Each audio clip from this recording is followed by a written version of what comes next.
അന്താരാഷ്ട്ര യോഗാ ദിനത്തിന് മുന്നോടിയായി ഉടുമ്പൻചോല നിയോജകമണ്ഡലതല യോഗാദിന പരിപാടികൾ സംഘടിപ്പിച്ചു. ഇടുക്കി ലൈവ് വാർത്തകൾ നിങ്ങൾക്കായി അവതരിപ്പിച്ചത് വിവിധ മേഖലകളിൽ നിന്നുള്ള ജനപ്രതിനിധികൾ, വിദ്യാർത്ഥികൾ, യുവജനങ്ങൾ, ആരോഗ്യ പ്രവർത്തകർ, പൊതുജനങ്ങൾ എന്നിവർ പരിപാടിയിൽ പങ്കെടുത്തു. ശാരീരികവും മാനസികവുമായ ആരോഗ്യ സംരക്ഷണത്തിന് യോഗയുടെ പ്രാധാന്യം സംബന്ധിച്ച് ഉടുമ്പൻചോല MLA സേനാപതി വേണു വിവരിച്ചു. ജീവിതശൈലീ രോഗങ്ങൾ വർദ്ധിച്ചുവരുന്ന സാഹചര്യത്തിൽ ആരോഗ്യകരമായ ജീവിതം നയിക്കാൻ യോഗ മികച്ച മാർഗമാണെന്നും അദ്ദേഹം പറഞ്ഞു.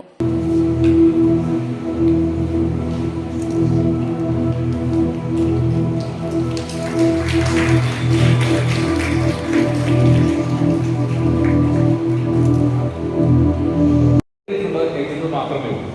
അപ്പോൾ ആ കാലഘട്ടം ഒന്ന് മാറി നമ്മൾ ഈ പുതിയ യുഗത്തിലേക്ക് വരുമ്പോൾ രാവിലെ സ്കൂളിൽ പോകുന്ന കുട്ടിയെ ഒരുക്കി അവൻ കഴിയുമെങ്കിൽ മുറ്റത്ത് നിന്ന് വണ്ടിയിലോട്ട് കയറാനായിട്ടാണ്, മുറ്റത്ത് പോലും റോഡിലോട്ട് പോലും നടക്കാതെ വണ്ടിയിൽ കയറണം എന്നുള്ള അവസ്ഥയാണ്. അങ്ങനെ വന്നതോടുകൂടി വ്യായാമം മനുഷ്യനില്ല, വ്യായാമമില്ലാതെ വന്നു.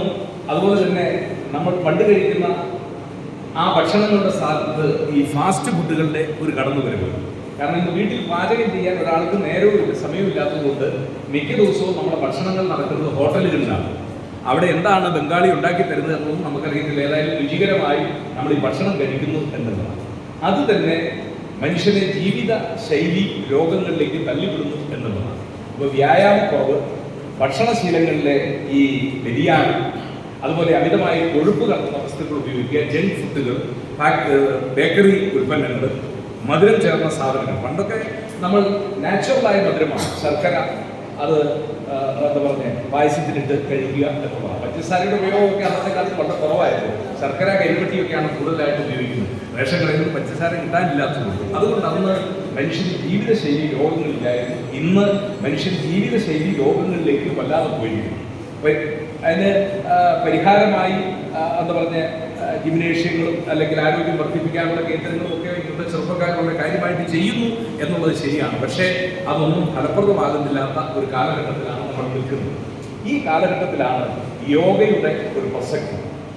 ഇത് ചില കാലഘട്ടങ്ങളിലൊക്കെ ഇതിനെ തെറ്റിദ്ധരിപ്പിച്ചു, ഇത് മതപരമായിട്ടുള്ളതാണ്, ഇതേതെങ്കിലും പ്രത്യേക ജനവിഭാഗത്തിൻ്റെത്. അങ്ങനെയല്ല, ഇതെല്ലാവർക്കും ചെയ്യാൻ കഴിയുന്നതും അതോടൊപ്പം ഇത് കൃത്യമായിട്ട് ചെയ്തു കഴിഞ്ഞാൽ മനുഷ്യന് മാനസികവും ശാരീരികവുമായ നല്ല ആരോഗ്യവും അതോടൊപ്പം തന്നെ അവൻ്റെ ചുറുചുറുക്കും ഒക്കെ നിലനിർത്തുന്നതിന്, യൗവനം പോലും നിലനിർത്തുന്നതിന് ഇത് സഹായകരമാണ് എന്നുള്ളതാണ് പഠനങ്ങളൊക്കെ സൂചിപ്പിച്ചിട്ടുള്ളത്. അപ്പം അതുകൊണ്ട് ഇതിനെ പരമാവധി ജനങ്ങളിൽ എത്തിക്കുക എന്നുള്ളത് നമ്മുടെ ഓരോരുത്തരുടെയും കർത്തവ്യമാണ്. നമ്മൾ ഭാരതത്തിൽ ജനിച്ചതുകൊണ്ട് ഋഷിവര്യന്മാർ, ഇപ്പൊ യോഗാചാര്യന്മാരെയൊക്കെ നമ്മൾ കേട്ടിട്ടുണ്ട്. യോഗാചാര്യന്മാർ മാറിയിട്ട് വേറെ ഘടായോഗ എന്നൊക്കെ പറഞ്ഞുണ്ട്. പിച്ചാത്തി വിഴുങ്ങുന്നവന്, അന്തരീക്ഷത്തിൽ നടക്കുന്നവന്, അതൊന്നും അല്ല യഥാർത്ഥത്തിലെ യോഗ എന്ന് പറയുന്നത്. യഥാർത്ഥ യോഗ ബാബ രാംദേവ് കാണിക്കുന്നത് അത് യോഗയുടെ പേരിലുള്ള എന്താ പറഞ്ഞ ചില കോപ്രായങ്ങളാണ്. യഥാർത്ഥ യോഗ അതാണെന്ന് ഞാൻ വിശ്വസിക്കുന്നില്ല. അപ്പോൾ നല്ല ശാസ്ത്രീയമായി ഇതിനെ പഠിച്ച് ഇതിലൂടെ നമ്മുടെ ആരോഗ്യം വർദ്ധിപ്പിച്ച് മനുഷ്യന്റെ ഇന്നത്തെ ടെൻഷനും അതോടൊപ്പം തന്നെ അവൻ്റെ ജീവിതത്തിലുണ്ടായിരിക്കുന്ന ജീവിതശൈലി രോഗങ്ങളെല്ലാം മാറ്റുന്നതിന് ഇത് വളരെ ഗുണകരമാണ് എന്ന കാര്യത്തിൽ യാതൊരു തർക്കവുമില്ല. ഞാനതുകൊണ്ട് ദീർഘമായ പ്രസംഗത്തിലേക്ക് പോകുന്നില്ല. ഞാൻ പണ്ടൊരു ആരോഗ്യ പ്രവർത്തകൻ്റെ ഒരു ക്യാമ്പിൽ പങ്കെടുത്തപ്പോൾ അദ്ദേഹം നമ്മളോട് പറഞ്ഞൊരു ഉപദേശം ഞാൻ നിങ്ങളുടെ മുമ്പിൽ പറയുകയാണ്. ഇപ്പം ചെയ്യുന്നതിൽ നിന്ന് 4 കാര്യങ്ങൾ അത് വ്യത്യസ്തമായിട്ട് ചെയ്യുക. അദ്ദേഹം പറഞ്ഞ കാര്യം ഞാൻ നിങ്ങളുടെ മുമ്പിൽ പറയുകയാണ്, നിങ്ങൾ കൂടി പാലിക്കുക. ഒന്നാമതായിട്ട് അദ്ദേഹം പറഞ്ഞത്, നിങ്ങൾ ഇപ്പോൾ കഴിക്കുന്നതിൻ്റെ പകുതി മാത്രം കഴിക്കുക. രാവിലെ ഷിഹാബിനെയൊക്കെ കാണാൻ ചെന്ന് കഴിഞ്ഞാൽ ഒരു ലോഡ് ഇഡ്ഡലി കഴിക്കുക, ആളെ കാണത്തില്ല, ഇത് കുഴച്ച് വെച്ചുകൊണ്ടിരിക്കുകയാണ്. അത്രയും വേണ്ട, നമുക്ക് 2 ഇഡ്ഡലി അല്ലെങ്കിൽ 3 ഇഡ്ഡലി. ഞാൻ ഷിഹാബെന്നുള്ള പേരേ പറഞ്ഞത്, നമുക്കത് മതി. അപ്പോൾ ഒന്നാമതായിട്ട് ചെയ്യുന്നത് ഇപ്പോൾ കഴിക്കുന്നതിൻ്റെ പകുതി മതി. പറഞ്ഞു മനസ്സിലായി? അപ്പോൾ ഇപ്പോൾ 5 നേരം കഴിക്കുന്നെങ്കിൽ നമ്മൾ 2 നേരമോ 3 നേരമോ കഴിച്ചാൽ മതി. അതാണ് ഒന്നാമതായിട്ട് അദ്ദേഹം പറഞ്ഞിരിക്കുന്നത്. ഒരു ചെറുവുള്ള കാര്യമല്ല. പിന്നെ അദ്ദേഹം നമ്മളോട് പറഞ്ഞത്, ഇപ്പോൾ കുടിക്കുന്നതിൻ്റെ ഇരട്ടി കുടിക്കണം എന്ന് പറഞ്ഞാൽ ചോല ബാറിൽ പോയി കുടിക്കുന്ന കാര്യത്തെ കുറിച്ചല്ല സുല്ലേ പറഞ്ഞത്. ഇപ്പം 4 ഗ്ലാസ് വെള്ളമാണ് കുടിക്കുന്നതെങ്കിൽ അത് 8 ഗ്ലാസ് വെള്ളം കുടിക്കണം. ഇപ്പോൾ 8 ഗ്ലാസ് വെള്ളമാണ് നിങ്ങൾ കുടിക്കുന്നതെങ്കിൽ അത് 16 ഗ്ലാസ് വെള്ളം കുടിക്കണം. അപ്പോൾ ഒന്നാമതായിട്ട് ചെയ്യേണ്ടത് ഇപ്പം കഴിക്കുന്നതിൻ്റെ പകുതി കഴിക്കുക, ഇപ്പം കുടിക്കുന്നതിൻ്റെ ഇരട്ടി കുടിക്കുക. 2 കാര്യം പറയാമല്ലോ. ഇപ്പോൾ ശ്വസിക്കുന്നതിൻ്റെ 2 ഇരട്ടിയോ 3 ഇരട്ടിയോ ശ്വസിക്കുക. നമ്മൾ പലപ്പോഴും നമുക്ക് തലവേദന, യോഗാക്കാരോട് പ്രത്യേകിച്ച് പറയേണ്ട കാര്യമില്ല. തലവേദന എന്താ തലവേദന ഉണ്ടാകുന്ന പ്രധാനപ്പെട്ട കാരണം രോഗമല്ലെങ്കിൽ രണ്ടിലേ ഒന്ന് ശരീരത്തിലെ ജലാംശം കുറയുക, ഒന്ന് ഓക്സിജന്റെ അളവ് കുറയുക. നിങ്ങൾക്കൊരു തലവേദന വരുമ്പോൾ നിങ്ങൾ വെറുതെ ഒരു കസേരയിൽ ഇരുന്ന് അങ്ങനെ ദീർഘമായി ഒന്ന് ബ്രീത്ത് ചെയ്ത് ഒരു 5 മിനിറ്റ് തലവേദന പമ്പത്. ഇനി അതിൽ പറ്റുന്നില്ല എങ്കിൽ നിങ്ങൾ 2-3 ഗ്ലാസ് വെള്ളം കൂടുതലായിട്ട് കുടിക്കുക, നോർമൽ കേസ്. അപ്പോൾ കഴിക്കുന്നത് ഇപ്പോൾ കഴിക്കുന്നതിൻ്റെ പകുതി കഴിക്കുക, ഇപ്പോൾ കുടിക്കുന്നതിൻ്റെ ഇരട്ടി കുടിക്കുക, ഇപ്പോൾ ശ്വസിക്കുന്നതിൻ്റെ 2 ഇരട്ടിയോ 3 ഇരട്ടിയോ കുടിക്കുക, ഇപ്പോൾ നടക്കുന്നതിൻ്റെ പല മടങ്ങ് നടക്കുക. ഇപ്പം നമ്മൾ നടക്കുന്നത് ആകെ വീട്ടിൽ നിന്ന് ഇറങ്ങി വഴിയിലേക്ക് ഉള്ളൂ, പിന്നെ എല്ലാം ബസ്സിലേക്കാണ്. ആ നടപ്പൊന്ന് മാറ്റിയിട്ട് നമ്മൾ പഴയതുപോലെ വീട്ടിൽ നിന്ന് മാർക്കറ്റിലേക്ക് പോവുക, മാർക്കറ്റിൽ നിന്ന് തിരിച്ചു വരിക, ഇത്രയും കാര്യങ്ങൾ ചെയ്യാൻ ഒരു ചെലവുമില്ല, കയ്യിലെ പൈസ ലാഭവുമായിരിക്കുക.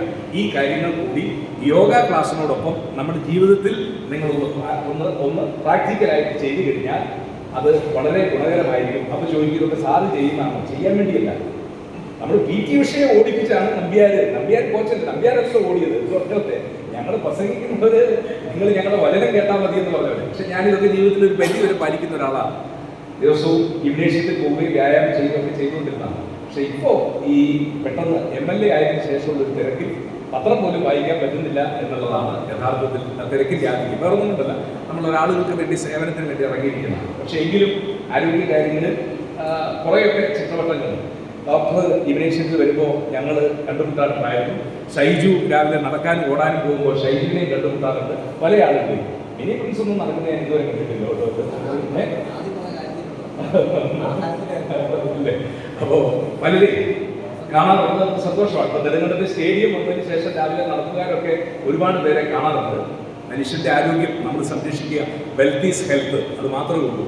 അപ്പോൾ രോഗങ്ങൾ വരാതെ വരുന്നതിന് മുമ്പ് തന്നെ പ്രിക്കോഷൻസ് ബെറ്റർ ദാൻ ക്യൂർ, അതാണ് നമ്മൾ ചെയ്യേണ്ടത്. അതിൻ്റെ മുന്നൊരുക്കം എന്ന നിലയിൽ യോഗ ഇവിടെ അന്താരാഷ്ട്ര യോഗ ദിനത്തിൻ്റെ മുന്നോടിയായി ഇവിടെ സംഘടിപ്പിച്ചിരിക്കുന്ന ഈ പരിപാടി അത് നെടുങ്കണ്ടത്തെ അടുത്ത പ്രാവശ്യം ആവുമ്പോഴേക്കും ഇവിടുത്തെ ജനസംഖ്യയിൽ ഒരു 50% ആളുകൾക്ക് യോഗയോടനുബന്ധിച്ച പരിപാടികളോ അത് പ്രാക്ടീസ് ചെയ്യുന്നവരായി മാറ്റുവാൻ നമ്മുടെ ഈ പ്രചരണ പരിപാടിക്ക് കഴിയട്ടെ എന്ന് ആശംസിക്കുന്നു. ഇവിടെ കടന്നു വന്നിട്ടുള്ള യോഗയുടെ സംഘാടകർ ഡോക്ടർ. തുടർന്ന് പങ്കെടുത്തവർക്കായി വിവിധ യോഗാസനങ്ങളുടെ പരിശീലനവും പ്രദർശനവും നടത്തി. എല്ലാ വർഷവും ജൂൺ 21-നാണ് അന്താരാഷ്ട്ര യോഗാ ദിനം ആചരിക്കുന്നത്. ആരോഗ്യവും സമാധാനവും നിറഞ്ഞ ജീവിതത്തിലേക്ക് ജനങ്ങളെ നയിക്കുക എന്ന ലക്ഷ്യത്തോടെയാണ് യോഗാ ദിനാചരണ പരിപാടികൾ സംഘടിപ്പിക്കുന്നത്. നെടുങ്കണ്ടം ഗ്രാമപഞ്ചായത്ത് പ്രസിഡന്റ് ഷിഹാബ് ഈട്ടിക്കലിന്റെ അധ്യക്ഷതയിൽ ചേർന്ന യോഗത്തിൽ ജില്ലാ പഞ്ചായത്ത് അംഗം മിനി പ്രിൻസ് മുഖ്യപ്രഭാഷണം നടത്തി. Doctor Jeena KK, doctor Sreedarshan KS, block panchayat president Mini Tomy, Erattayar ഗ്രാമപഞ്ചായത്ത് പ്രസിഡന്റ് രജനി KK, ഉദ്യോഗസ്ഥർ, വിദ്യാർത്ഥികൾ, പൊതുപ്രവർത്തകർ തുടങ്ങിയവർ പങ്കെടുത്തു. Idukki live news Nedumkandam. Idukki live വാർത്തകൾ നിങ്ങൾക്കായി അവതരിപ്പിച്ചത് ഇതാ സാറ്റമോണിക്ക അവതരിപ്പിക്കുന്ന വിദേശ പഠന വഴികാട്ടി സെമിനാർ നമ്മുടെ കട്ടപ്പനയിൽ വെച്ച് +2, ഡിപ്ലോമ, ഡിഗ്രി, മാസ്റ്റേഴ്സ് കഴിഞ്ഞവർക്ക് വിദേശ പഠനവും കരിയർ ഗൈഡൻസും അറിയാൻ ഒരു മികച്ച അവസരം. Diploma, degree, masters, affordable nursing, bachelor's and master's, German or Indian program. Entry requirements, scholarship assistance, visa guidance, study and work opportunity, PR possibilities. എന്നതിനെക്കുറിച്ച് എക്സ്പെർട്ട് ഗൈഡൻസ്, Q&A സെഷൻ ഉണ്ടായിരിക്കുന്നതാണ്. കൂടാതെ 1.5 ലക്ഷം മുതൽ 5 ലക്ഷത്തിൽ താഴെ വരെ ചെലവിൽ യൂറോപ്യൻ പ്രമുഖ ഏഷ്യൻ രാജ്യങ്ങളിലെ കോഴ്സുകളെ കുറിച്ച് അറിയുവാനുള്ള അവസരം. ഈ വരുന്ന മെയ് 21 വ്യാഴാഴ്ച രാവിലെ 10 മണിക്ക് KGS ഹിൽടൺ ഹോട്ടലിൽ വെച്ച് നടത്തപ്പെടുന്നു. എൻട്രി തികച്ചും സൗജന്യം. നിങ്ങളുടെ സ്വപ്ന രാജ്യങ്ങളിലേക്കുള്ള ആദ്യ ചുവടുവെപ്പ് ഇവിടെ നിന്ന് തുടങ്ങട്ടെ. കൂടുതൽ വിവരങ്ങൾക്കായി കട്ടപ്പന സാന്റാമോണിക്ക സ്റ്റഡി അബ്രോഡ്